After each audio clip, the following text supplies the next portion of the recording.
chance to our folks here to ask you what they, what's on their mind and ask you to speak about. Sure, yes. I have a question about the process.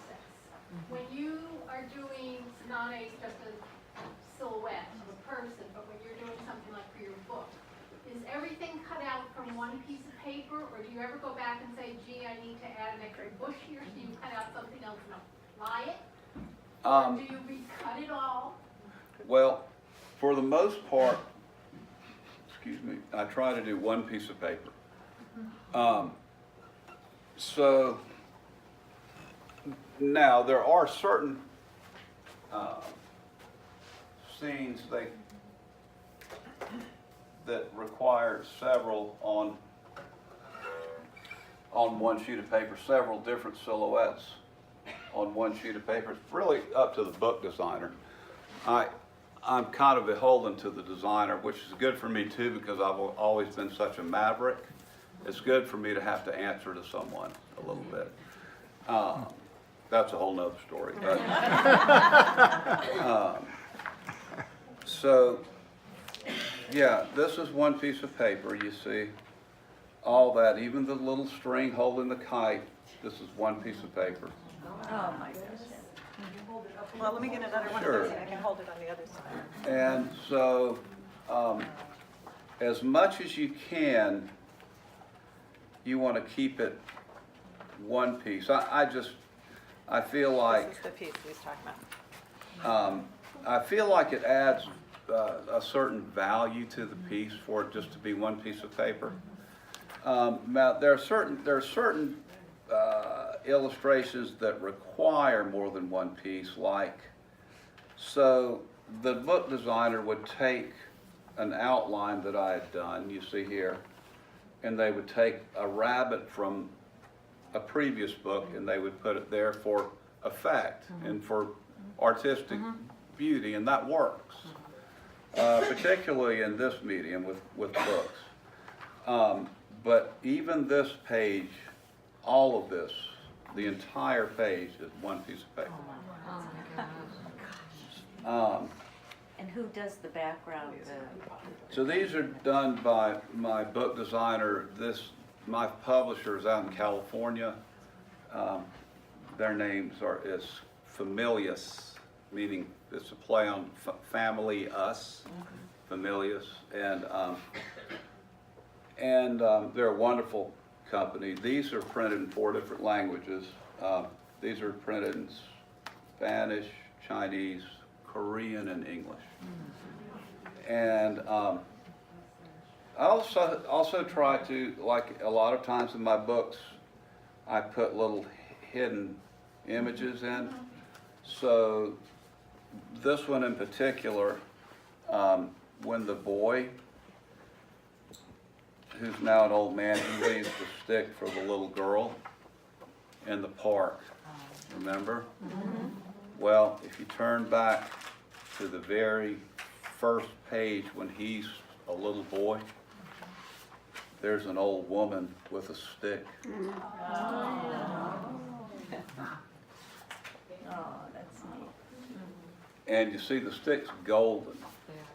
The stick, as it becomes more useful, it becomes golden.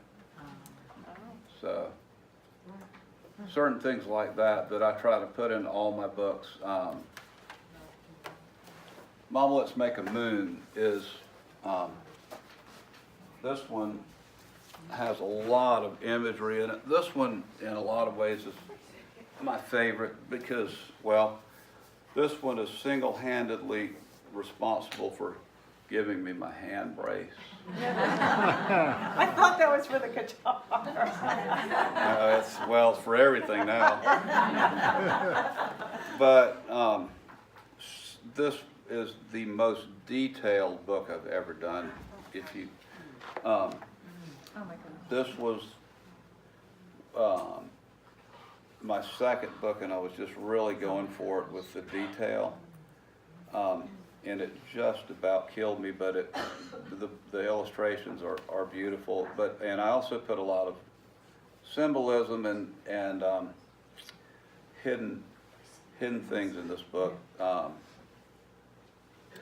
So if you have to really look, and you can't see it on this scale, but if you really look, you can see, can you see something right in here in the grass?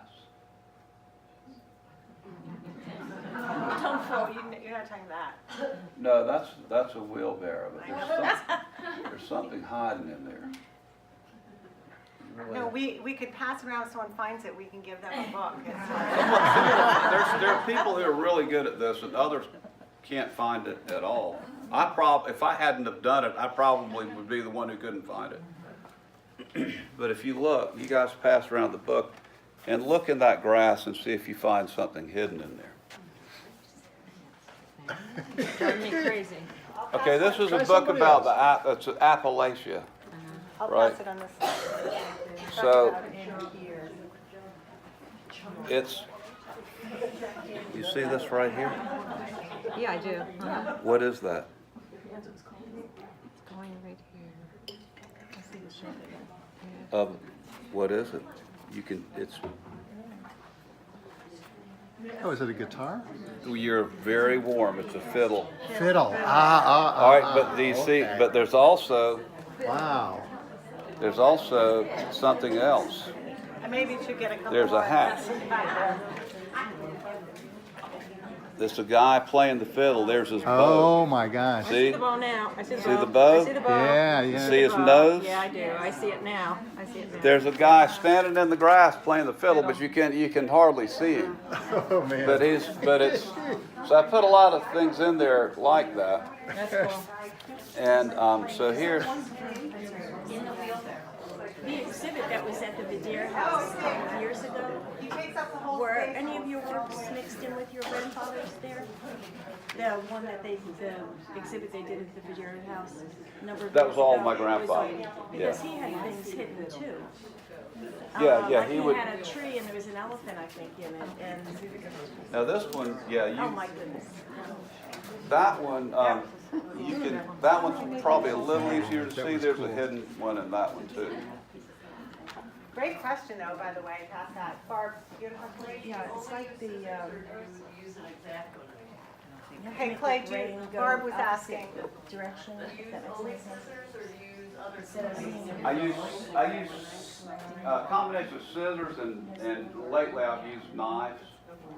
I still do scissors for all my outlines and a lot of my interior stuff too, but really like if you're doing hair and if I want to, I learned how to actually show muscle tone in animals just by the way I cut their hair. And you have to use a knife for that.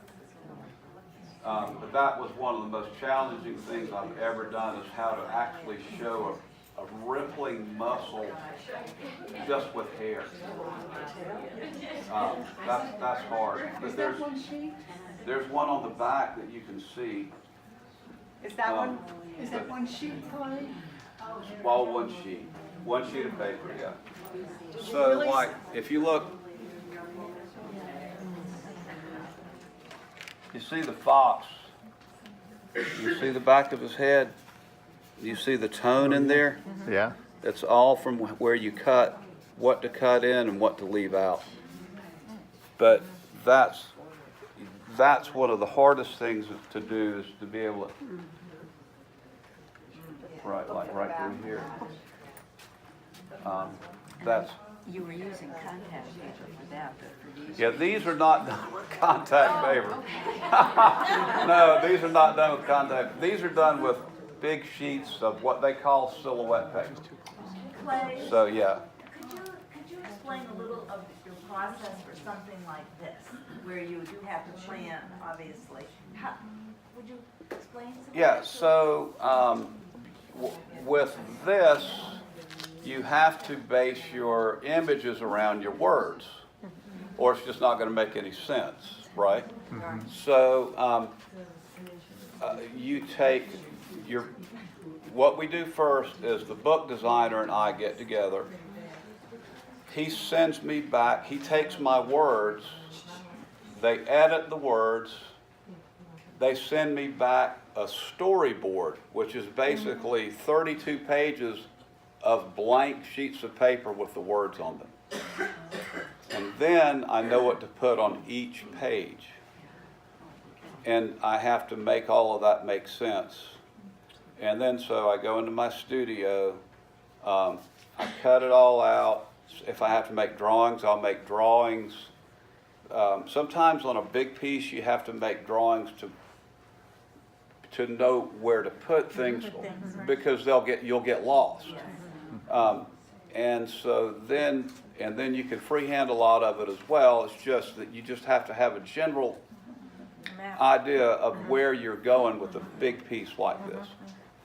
And so then I start cutting.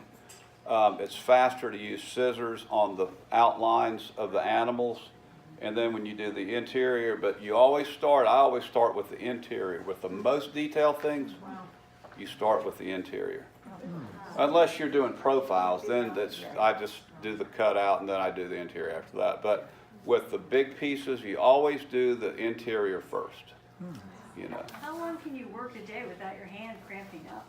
I try to put in 4 to 5 hours a day. That's about all my brain can take, too, because it's so tedious.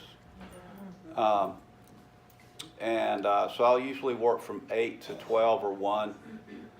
And then I'll go have my Jack Daniels. No, I'm just kidding. I literally don't drink Jack Daniels. I'm just kidding. Then I'll go and work with Elizabeth. We sign up stores. She does most of my booking for me and going around for my tour. And so that's how I spend.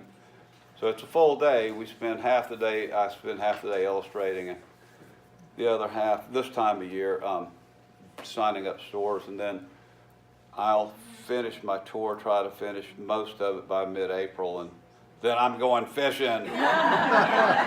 But do you sell your pieces then? So you do your work for your illustrations, you have some things that are in museums and different places, and you spoke of a commission, but and I had said to you, I had mentioned to Clay if he wanted to bring some pieces to sell, and you said no, I didn't have pieces, you wanted to do that. But do you do that? Do you have a place where you sell any of your pieces? Well,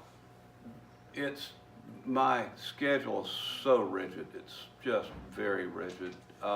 And so I only have time to do those pieces when I'm home, and my books take up so much of my time, and I don't sell those. I'm giving my book illustrations to my children. Like I say, I'm getting ready to start my big book. So once I do that, then I'll have a lot of low country pieces for sale eventually. Not right away, because they all need to be photographed, and maybe a museum may want to do a show or something like that. So you have to hold some back. Of course, you can borrow them back from the owners who buy them, but I try to keep as much work as I can. But again, some of them are for sale, and then we sell books, we sell prints. Right. Elizabeth is in charge of all that. So I saw on your website some of your pieces, or on your, There was a question back here. yes. You use the words big and small fairly regularly. The sizes for these books, are you doing it to that size, or do you do? Oh no, they're much shrink, they're much larger, and I do that on purpose because I cut these out to be museum quality pieces, and that way I have a relationship with the South Carolina State Museum, that they send out my illustrations for a particular book on a tour, and that museum, wherever they go, will then buy the books from the publisher, and they go and see the show, and then they can buy the book. So all of these pieces are large, and they're done that way on purpose.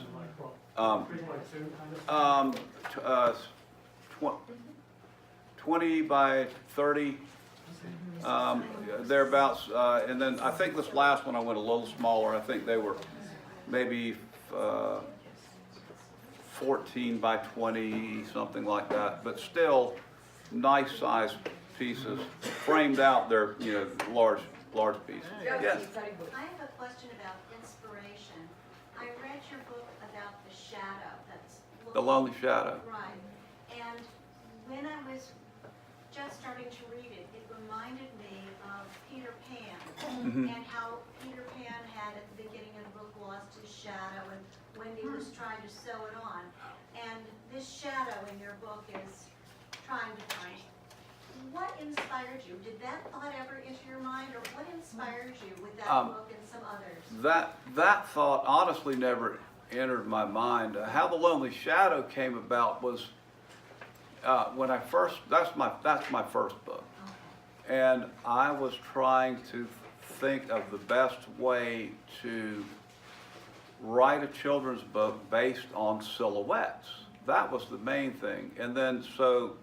When I pitched the publisher the idea and they said, yeah, we want to publish it, I thought, well, how can I portray this? And it just popped into my head because silhouettes and shadows work so well, about a little shadow who's looking for a child to belong to.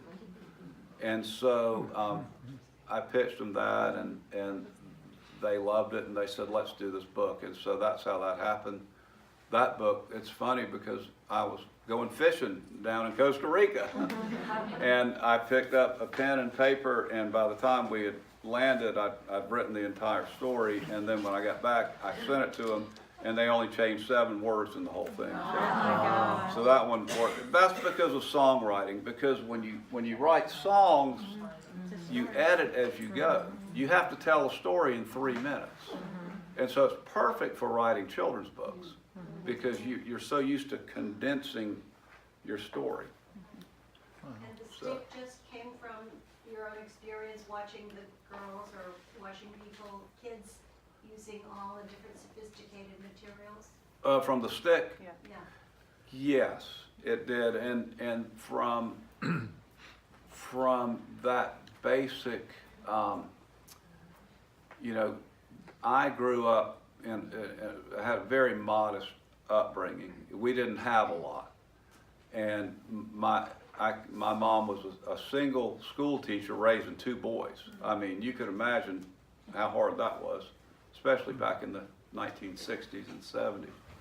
And so a lot. That's why I say a lot of that is very autobiographical in that, because we made the best of what we had, and it was good. In fact, I really think that you can sing a lot of praises for growing up like that. Amen. You really can, because Right, the best generation. absolutely.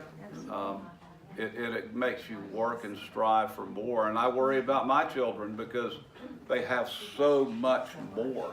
And you try to be careful, but you know, it's just a different world now. It really is. Yes. I was just, when you were talking about the shadow, that right hand picture, is that the shadow? Yeah, the Is that shadow from is the book? the shadow is the one that's blacked out, Yeah. and then Oh, I yeah, know, is that from the book though? that's from the Lonely Shadow. That's an original from the Lonely Shadow. I love that. Those 3, I just brought those here just to show,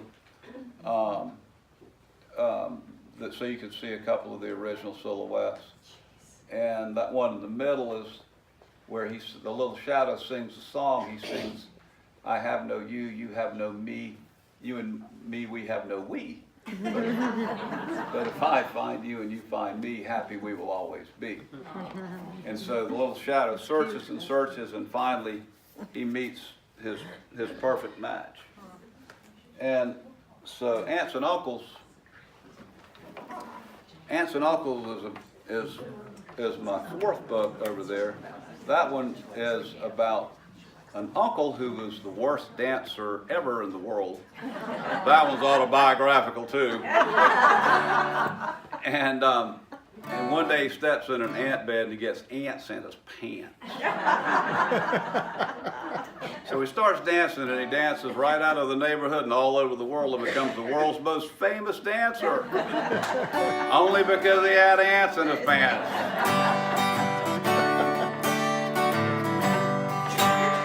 I had an uncle who just couldn't dance, although he tried so hard. But one day he stepped in an ant bed while he was walking through the yard. Well, he hiked up his pants and started to dance. His feet kicked high in the air. We stared wide-eyed, he did a shuffle and a slide, yeah, just like Fred Astaire. He danced right through the neighbor's yard and sashayed down the street. He disappeared over the hilltop, but he never missed a beat. Aunts and uncles, uncles and aunts, dancing across the world with ants in his pants, going everywhere he's never been before on his Ant-tomated world tour. Where'd he go, y'all? Well, he two-stepped through Texas, flamingo through Mexico,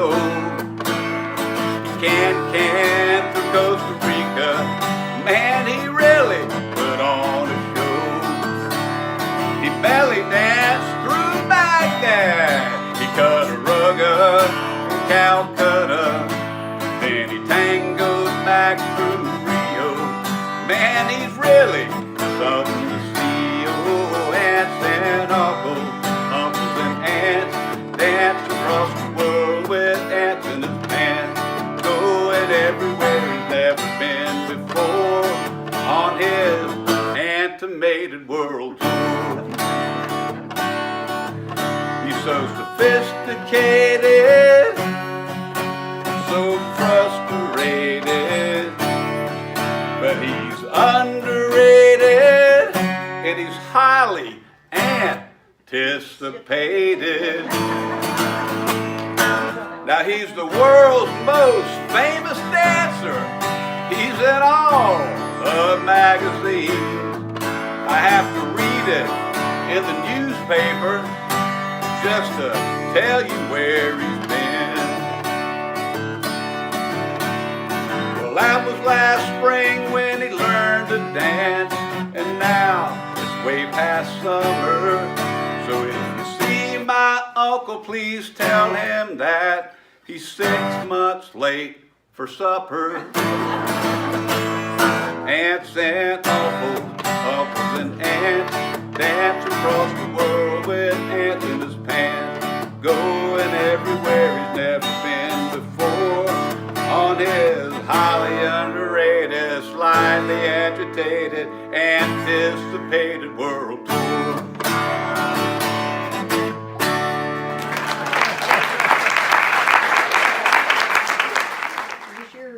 The business that you're in, is this a real competitive business, or do you have a corner on the market? Oh my gosh, there are so many silhouette artists, singers, songwriters out there.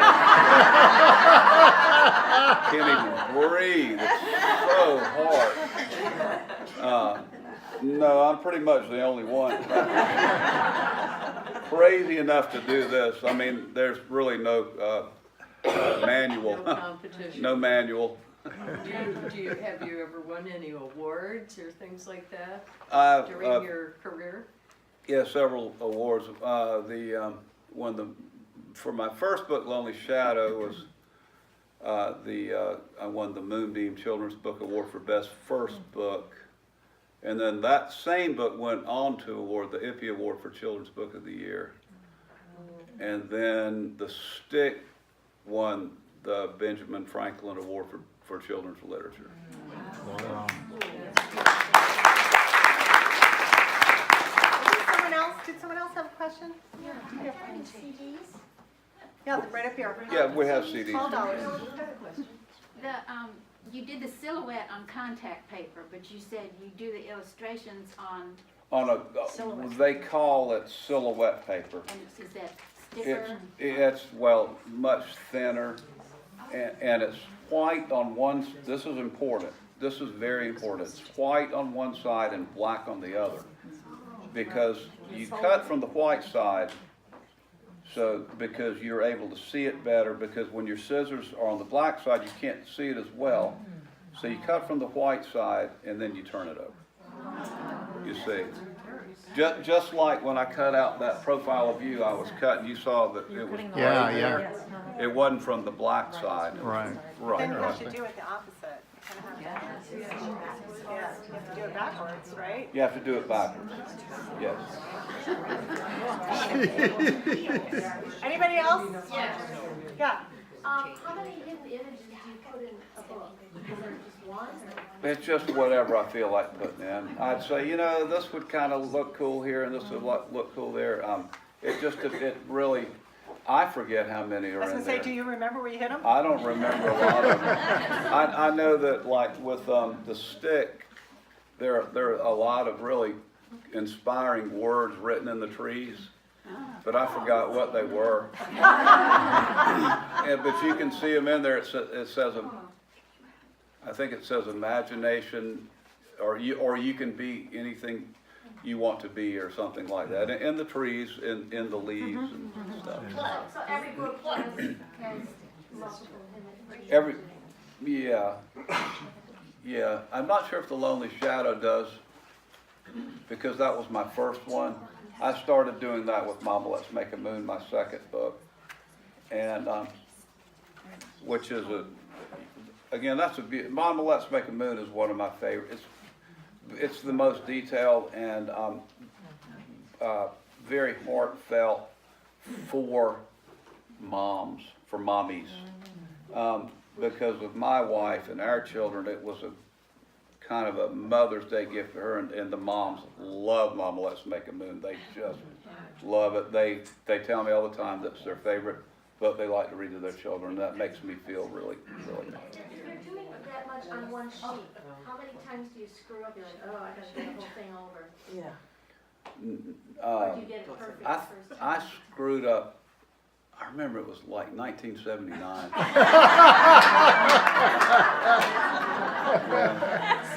my God, we have that in common. But I didn't have to do it over. It wasn't that bad. But no, you just get used to How it. many kinds of scissors do you use? There's a good question.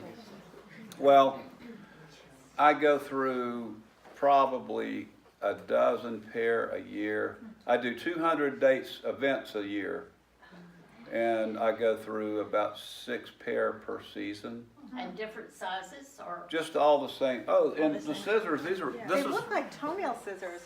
Well, no, this is interesting. No, they do when he was doing it. But I want to go back to the screw up question though too. Are those weird looking? Yeah. I make these myself because, you know, I cut these out of metal too. I cut at the State Museum, if you've been there, a couple of you have, there's also, I did a big 8-foot metal one for them. I cut them with a welding torch called a plasma cutter.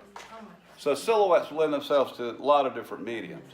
But they commissioned me to do that one back 15 years ago or so. But it's a huge 4x8 metal piece that's at the entrance to the Lipscomb Gallery, which is on the first floor. You just go in and you take a right. But anyway, I weld. So I weld an extra ring under my scissors. Well, it gives you more leverage. It keeps me from having to squeeze so much. And if you ever get into paper cutting, you'll want to do this. Find yourself, I'm not kidding, there are a lot of people who will do this for you if you can't do it yourself. Get them, cut off some rings with some old scissors, and get them to weld it right onto the top. I even have some with 4. It kind of looks like a Klingon warship. but you can go way out with them, and when you close, you don't have to close so close together. And so you get a lot wider grip. So you just buy those scissors and then you weld on that extra. That's right, I buy these scissors, these I are, thought you welded those scissors and I was like, how would you do that? yeah, no, I You just, just I, weld that extra I, rubber. I don't mean to make the scissors, I modify them, Okay. so, yeah. Do you do that? Yeah. Do you have the extra? Other questions? So I want to give you a chance before the 4 o'clock event starts to get books signed and speak individually. Hi, anybody else? Oh yeah, let's do the raffle first. Lynn, ready? But this has been so fantastic. Really wonderful. Thank you, guys. Thank you for, y'all give Elizabeth a hand, please, for helping me.